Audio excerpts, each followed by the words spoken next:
konsep kurikulum nasional pada tingkat satuan pendidikan menengah. Konsep kurikulum nasional memiliki beberapa subbahasan.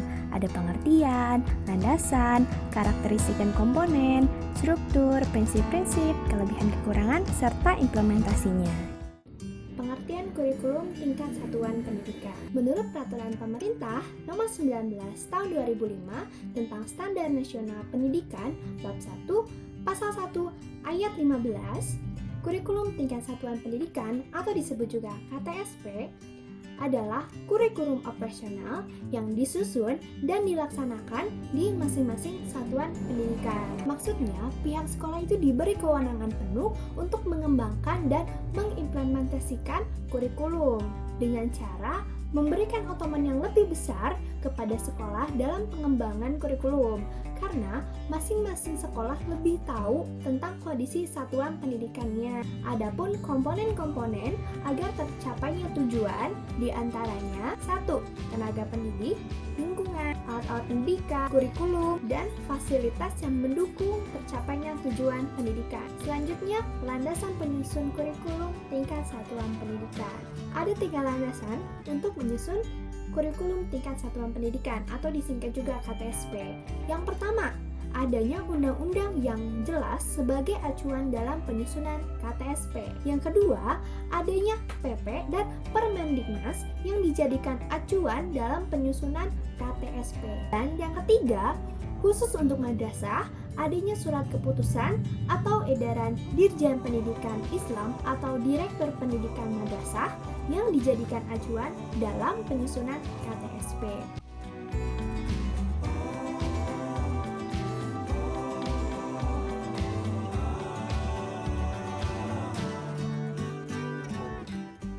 Karakteristik kurikulum tingkat satuan pendidikan. Pertama, KTSP menekankan pada ketercapaian kompetensi siswa baik secara individual maupun klasikal. Dalam KTSP, peserta didik dibentuk untuk mengembangkan pengetahuan, pemahaman, kemampuan, nilai, sikap, dan minat yang pada akhirnya akan membentuk pribadi yang terampil dan mandiri. Selanjutnya, KTSP berorientasi pada hasil belajar atau learning outcomes dan keberagaman. Penyampaian dalam pembelajaran menggunakan pendekatan dan metode yang bervariasi. Sumber belajar bukan hanya guru, tetapi sumber belajar lainnya yang memenuhi unsur edukatif. Lalu, penilaian menekankan pada proses dan hasil belajar dalam upaya penguasaan atau pencapaian suatu kompetensi. Komponen kurikulum tingkat satuan pendidikan. Panduan penyusunan kurikulum tingkat satuan pendidikan yang disusun oleh Badan Standar Nasional Pendidikan. KTSP memiliki 4 komponen.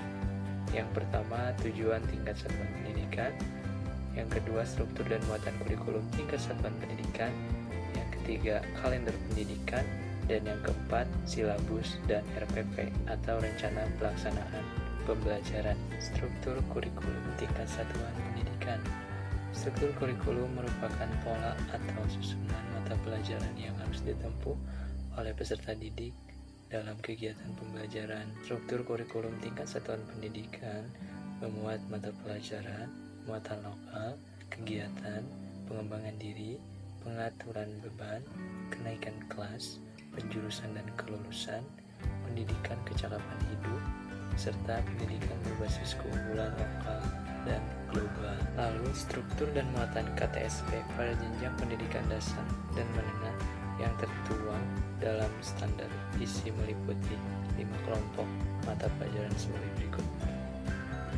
Kelompok mata pelajaran agama dan alamiah, kelompok mata pelajaran kewarganegaraan dan kepribadian, kelompok mata pelajaran ilmu pengetahuan dan teknologi, kelompok mata pelajaran estetika, dan kelompok mata pelajaran jasmani, olahraga, dan kesehatan. Dan untuk struktur kurikulum jenjang SMP atau MTS disusun berdasarkan standar kompetensi lulusan dan standar kompetensi mata pelajaran dengan ketentuan sebagai berikut. Kurikulum SMP atau MTS memuat 10 mata pelajaran, muatan lokal, dan pengembangan diri. Substansi mata pelajaran IPA dan IPS pada SMP atau MTS merupakan IPA terpadu dan IPS terpadu, yang pembelajaran untuk setiap mata pelajaran dialokasikan sebagai mana tertera dalam struktur kurikulum. Satuan pendidikan dimungkinkan menambah maksimum 4 jam pembelajaran per minggu secara keseluruhan. Seterusnya alokasi waktu 1 jam pembelajaran adalah 40 menit dan minggu efektif dalam satu pelajaran atau 2 semester adalah 34 sampai 38 minggu. Prinsip-prinsip kurikulum tingkat satuan pendidikan. Nah, prinsip ini adalah suatu pernyataan fundamental atau kebenaran umum yang dijadikan oleh seseorang sebagai sebuah pedoman untuk berpikir atau bertindak. Nah, prinsip ini dibagi menjadi 7 prinsip. Yang pertama, berpusat pada potensi, kebutuhan, perkembangan, dan kepentingan siswa dan lingkungan. Yang kedua, beragam dan terpadu. Yang ketiga, tanggap terhadap ilmu pengetahuan, teknologi, dan seni. Yang keempat, relevan dengan kebutuhan kehidupan. Yang kelima, menyeluruh dan berkesinambungan. Yang keenam, belajar sepanjang hayat. Dan yang ketujuh adalah seimbang antara kepentingan nasional dan kepentingan daerah. Di kurikulum tingkat satuan pendidikan, mereka juga mempunyai kelebihan dan kekurangannya masing-masing. Nah, yang pertama, kelebihannya adalah mendorong terwujudnya otonomi sekolah dalam penyelenggaraan pendidikan. Yang kedua, mendorong para guru, kepala sekolah, dan pihak manajemen sekolah untuk lebih meningkatkan kreativitasnya dalam penyelenggaraan program-program pendidikan. Yang ketiga adalah kurikulum tingkat satuan pendidikan memungkinkan bagi setiap sekolah untuk menitik beratkan dan mengembangkan mata pelajaran tertentu yang aspektable bagi kebutuhan siswa. Nah, yang keempat adalah kurikulum tingkat satuan pendidikan akan mengurangi beban belajar siswa yang sangat padat sekitar 20%. Nah, yang kelima adalah KTSP memberikan peluang bagi sekolah-sekolah plus untuk mengembangkan kurikulum sesuai dengan kebutuhannya. Nah, kekurangan dari kurikulum tingkat satuan pendidikan ini ada 4. Yang pertama, kurangnya sumber daya manusia yang diharapkan mampu menjabarkan kurikulum tingkat satuan pendidikan pada lembaga pendidikan yang lain. Yang kedua adalah kurangnya ketersediaan sarana dan prasarana untuk mendukung kelengkapan dari kurikulum tingkat satuan pendidikan ini. Yang ketiga adalah masih banyak guru yang belum memahami tentang konsep, penyusunannya, dan prakteknya di lapangan. Nah, yang keempat adalah penerapan pengurangan jam pelajaran akan berdampak pada pendapatan guru itu sendiri. Nah, lanjut ke video berikutnya. Selanjutnya ada implementasi KTSP. Nah, implementasi KTSP ini apa sih? Implementasi KTSP adalah bagaimana menyampaikan pesan-pesan kurikulum kepada peserta didik untuk membentuk kompetensi mereka sesuai dengan karakteristik dan kemampuan masing-masing. Nah, tugas guru dalam implementasi KTSP adalah bagaimana memberikan kemudahan kepada peserta didik dalam pembelajaran agar mereka mampu berinteraksi dengan lingkungan di sekitarnya sehingga terjadi perubahan perilaku sesuai dengan yang dikemukakan dalam standar inti dan standar kompetensi lulusan. Nah, setidaknya ada 3 faktor nih yang mempengaruhi implementasi kurikulum. Yang pertama, ada karakteristik kurikulum yang mencangkup ruang lingkup ide baru suatu kurikulum dan kejelasannya bagi penggunaan di lapangan. Yang kedua, ada strategi implementasi seperti diskusi profesi, seminar, penataran lokakarya, penyediaan buku kurikulum, dan kegiatan-kegiatan yang dapat mendorong penggunaan kurikulum di lapangan.